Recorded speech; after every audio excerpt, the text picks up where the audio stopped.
Brenda Quintana, coming to you from the Beehive at QBsQuest.com. Today I'm going to show you how to make this card using the Petal Palette bundle, which consists of the gorgeous Petal Palette stamp set and the Petal and More Thinlits dies. This card is a stepped up version of the card I posted earlier this week. I'll show you how to make it from start to finish with some tips along the way. So let's get started. To start off with, you're going to need a card base, and I'm using powder pink cardstock. I've cut this piece to 8.5 inches by 5.5 inches, and then I've scored it in half at the 4.25 inch mark. Then I just folded it along the score line and used my bone folder to smooth down the fold. Then I've also used a piece of Petal Passion paper, and I cut this piece to 1.5 inches by 5.5 inches. There are many different patterns in the Petal Passion paper pack, so just choose whatever pattern you would like to use. Then you're also going to need a 16-inch length of the powder pink finely woven ribbon. And finally, you're going to need a piece of thick Whisper White cardstock, and I've cut this piece to 3 7/8 inches by 3.5 inches. So we're going to start off by stamping on this Whisper White piece. I'm going to use a scrap piece of paper to protect my work surface, and I'm going to want one of the longer sides, the 3 7/8 inch side, facing towards me. Then I'm going to take my Pear Pizzazz ink pad, open it up, and I'm going to take this leaf stamp, and I've trimmed around all of my stamps for this particular project so I can see exactly where I'm placing the stamp on my piece of cardstock. So I'm going to start off by inking up my stamp,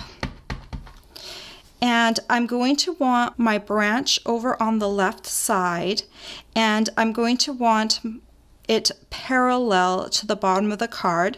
One of the leaves is going to come off the bottom, and I'm going to line up the edge of my branch with the edge of the cardstock, and then I'm going to stamp down. It's okay if your branch is not going right off the cardstock because we're going to be covering this area up with a piece of ribbon. Then I'm going to take my Memento Tuxedo black ink pad, open it up, and I'm going to take my little chickadee stamp, ink it up, and I'm going to make sure the feet and the tail are sitting on the branch. Then we're done with the tuxedo black. And now I want to bring in my branch again, and I'm going to fill this in to make it look like a tree. So ink up your stamp again.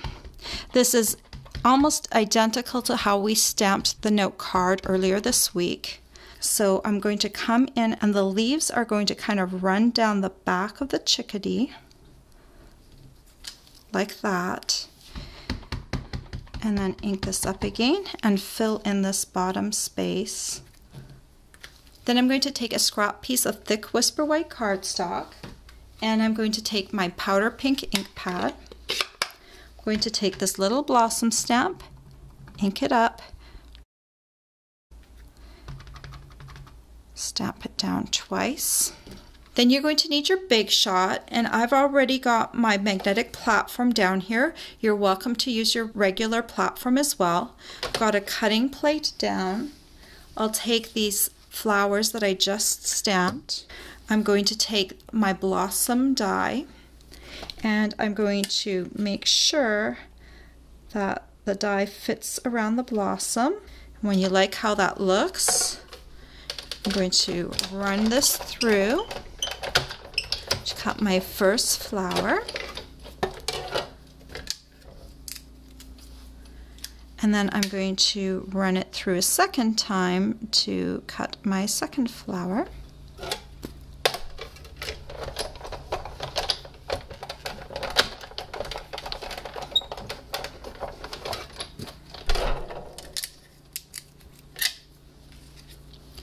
And this is what the two flowers look like. Now we just need to assemble this card. So I'm going to start by taking my piece of designer paper.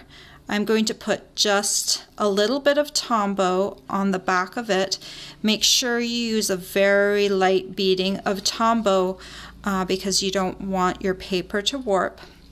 I'm going to adhere this piece about 1/4 inch in from the left side.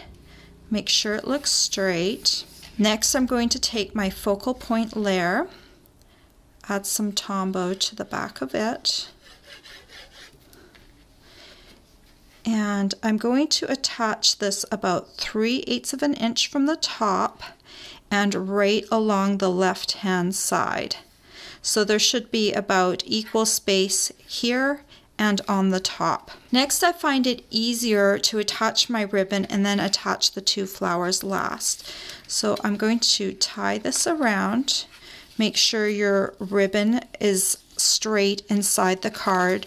You don't want it to twist or anything. I'm going to want my knot on the halfway point of this whisper white piece. Once that looks good, I'm going to tie my first knot. And then I'm going to take a pair of locking tweezers, which will hold that first knot down. And then I'm going to tie my second knot. So I'm just going to take one of the pieces, bring it over the top, and bring it through. I'm going to tie it. I'm going to try and keep that top knot kind of flat, like that. Then I can remove my tweezers, give it one more little tug, and then I can take a pair of scissors and come in and angle cut these two ends like that. And then I'm going to add these flowers to the front of the card. I'll use a little Tombow, and I'll add this one right here, and I'll add the other one right down here like that. Then I want to add just one more thing, some pearl jewels, and I'm going to take my paper piercing tool and use it to help remove the pearls. So I'm just going to take one of the smaller ones, put it on the tip of my paper piercing tool, and then bring it over to my flower. And I'll do that one more time with the other flower. Then there's enough room down here at the bottom to add a greeting. So to make that really subtle, I'm going to use my powder pink ink pad again. And there's a lot of great greetings in this stamp set, so just choose one that speaks to you. I'm going to turn this one into a thank you card. So I've got my thank you already mounted on a block, and I'm going to ink it up, and I'm going to stamp it just underneath my whisper white piece, like that. And there you go, a beautiful card that was pretty easy to make. All the supplies you'll need to make this card are available for purchase on my blog. I hope you've enjoyed this tutorial. Bye for now. If you like this tutorial, be sure to check out all the free with purchase tutorials available on my blog. The birdhouse tutorial is just one of the exclusive tutorials that you can choose free with a minimum purchase in my Stampin' Up! Store.